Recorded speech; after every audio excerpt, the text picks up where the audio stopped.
Let's mic CM साहब। Let's mic CM साहब में आज हम बात करेंगे उत्तर प्रदेश, झारखंड, केरल, तमिलनाडु, महाराष्ट्र, हरियाणा, मध्य प्रदेश और तेलंगाना के मुख्यमंत्रियों की गतिविधियों की।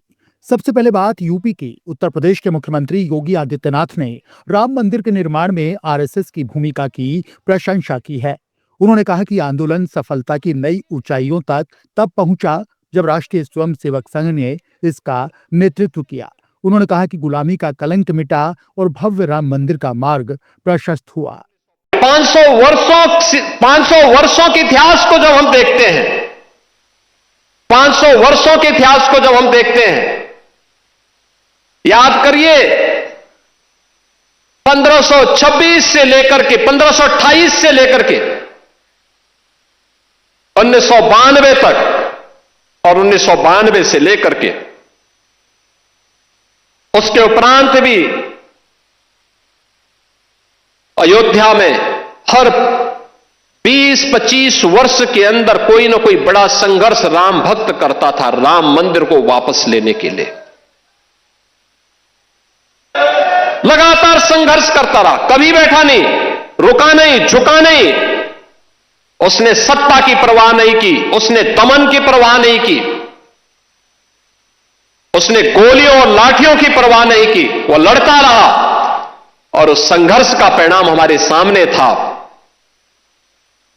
और यह आंदोलन सफलता की नई ऊंचाइयों तक तब पहुंचा जब राष्ट्रीय स्वयंसेवक संघ ने नेतृत्व दिया। पूरे पूज्य संतों को एक मंच पर लाने में, श्रद्धेय अशोक सिंघल जी ने एक मंच पर लाने में सफलता प्राप्त की। एकदम गुलामी का कलंक मिटा और भव्य राम मंदिर का मार्ग प्रशस्त होता हुआ दिखाई दिया। बहनों और भाइयों, आज उसी प्राण प्रतिष्ठा के 2 वर्ष पूर्ण होने के उपलक्ष्य में आज का इस समारोह यहां पर आयोजित हो रहा है। अयोध्या की इस दिव्यता को, इस भव्यता को अनंत काल तक बनाए रखने के लिए हम सबको, हर सनातन धर्मावलंबी को आगे बढ़ना पड़ेगा। एक साथ अपने जीवन का हिस्सा इसको बनाना पड़ेगा। ये यात्रा की विराम नहीं, ये नई यात्रा की शुरुआत है। विरासत पर गौरव की अनुभूति करते हुए विकास के नित नए प्रतिमान को स्थापित करना, और इसी के लिए प्रधानमंत्री जी ने हर भारतवासियों के सामने विकसित भारत की एक संकल्पना दी है। यह देश जब आजादी के 100 वर्ष पूरा करेगा, हर भारतवासी के सामने एक संकल्प होना चाहिए, और वो संकल्प होना चाहिए कि हमें अपनी विरासत का संरक्षण करते हुए अपने स्तर पर, जिस क्षेत्र में हम हैं, जिस फील्ड में हम काम कर रहे हैं, वहां उत्कृष्टतम कार्य करके दिखाना है। अपने देश के लिए, सनातन धर्म की ध्वजा पताका को ऊपर उठाने के लिए हम सबको मिलकर के सामूहिक प्रयास को आगे बढ़ाना पड़ेगा, और यही प्रयास भारत को दुनिया की एक बड़ी ताकत के रूप में स्थापित करेगा। तेलंगाना के मुख्यमंत्री ए रेवंत रेड्डी ने राज्य की पिछली बीआरएस सरकार पर तीखा हमला किया। विधानसभा में उन्होंने आरोप लगाया कि केसीआर के नेतृत्व में पिछली सरकार ने कृष्णा और गोदावरी नदी जल बंटवारे में तेलंगाना के साथ अन्याय किया। राज्य के हितों की अनदेखी करते हुए फैसले लिए गए, जिससे किसानों और आम जनता को नुकसान हुआ। मुख्यमंत्री ने स्पष्ट किया कि उनकी सरकार तेलंगाना के अधिकारों के लिए राजनीतिक, कानूनी और तकनीकी स्तर पर संघर्ष करेगी। మీరు చూసి వచ్చి మీరు కూడా నాతోని మీ అనుభవాలను కొంత నాకు వివరించడం జరిగింది.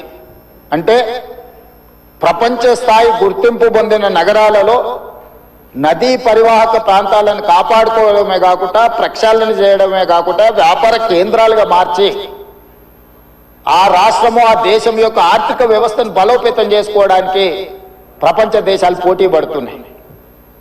ఈరోజు గుజరాత్ అహ్మదాబాద్ లో సబర్మతి రివర్ ఫ్రంట్ కట్టుకున్నారు. భారతీయ జనతా పార్టీ నాయకులు, ప్రజాప్రతినిధులు గొప్పగా చెప్పుకుంటుంటారు. నరేంద్ర మోడీ గారు, అమిత్ షా గారు గుజరాత్ లో సబర్మతి రివర్ ఫ్రంట్ అద్భుతంగా కట్టిరని దాదాపుగా 60,000 ఫ్యామిలీలను అక్కడి నుంచి తరలించింది అధ్యక్ష. 60,000 కుటుంబాలను సబర్మతి రివర్ ఫ్రంట్ అభివృద్ధిలో భాగంగా ఆ సబర్మతి రివర్ కానుకొని ఉన్న పేదలను అందరిని కూడా అక్కడి నుంచి తరలించారు. ఉత్తరప్రదేశ్లో గంగా నది ప్రక్షాళన చేసి అక్కడ రివర్ ఫ్రంట్ కట్టుకున్నారు. ఈ మధ్యకాలంలో ఢిల్లీ ఎన్నికల్లో బీజేపీ యమునా నదిని ప్రక్షాళన చేసి ప్రపంచ స్థాయి నదీ పరివాహక ప్రాంతాన్ని అభివృద్ధి చేస్తామని ఎన్నికల్లో భారతీయ జనతా పార్టీ నరేంద్ర మోడీ గారు చెప్పి ఢిల్లీ ఎన్నికల్లో గెలవడం జరిగింది. ఆ విషయాలను అన్నిటినీ भारतीय जनता पार्टी अद्भुतंगा। हरियाणा के मुख्यमंत्री नायब सिंह सैनी ने कहा कि राज्य सरकार ने दीनदयाल लाडो लक्ष्मी योजना को और विस्तारित किया है। अभी वार्षिक आय 1 लाख रुपए से कम वाले परिवारों की महिलाएं 2100 रुपए का लाभ प्राप्त करती हैं। अब ये लाभ उन महिलाओं को भी दिया जाएगा जिनके बच्चों ने 10वीं और 12वीं कक्षा में 80% से ज्यादा अंक प्राप्त किए। जो बच्चे कुपोषित या अनिमिक थे वे अब स्वस्थ होकर ग्रीन जोन में हैं। योजना में उन माताओं को भी शामिल किया जाएगा जिन्होंने इन बच्चों को स्वस्थ करने में मदद की। शर्त यह है कि इनके पास 3 बच्चे होने चाहिए। 3 से अधिक होने पर लाभ नहीं मिलेगा। इस राशि में से 1100 रुपए सीधे महिला के खाते में जाएंगे और 1000 रुपए को फिक्स्ड डिपॉजिट में जमा किया जाएगा, जिसके ब्याज का लाभ भी महिलाओं को मिलेगा।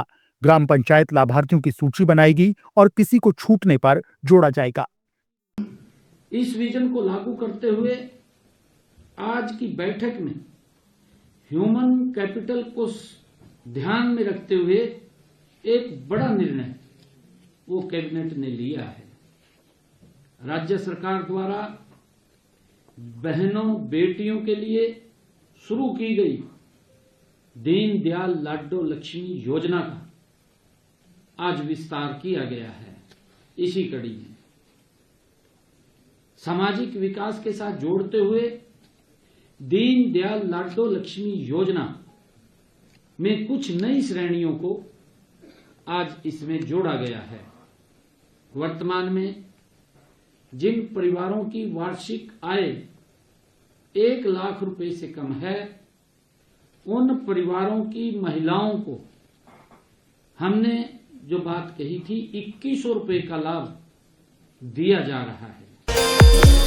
केरल के मुख्यमंत्री पिनराई विजयन ने नागपुर में एक मलयाली ईसाई पादरी, उनके परिवार और सहयोगियों को जबरन धर्मांतरण के आरोप में गिरफ्तार करने को अत्यंत चिंताजनक बताया है।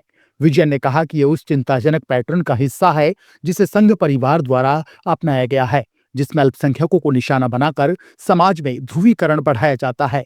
ऐसे कृत्य संवैधानिक स्वतंत्रताओं को कमजोर करते हैं।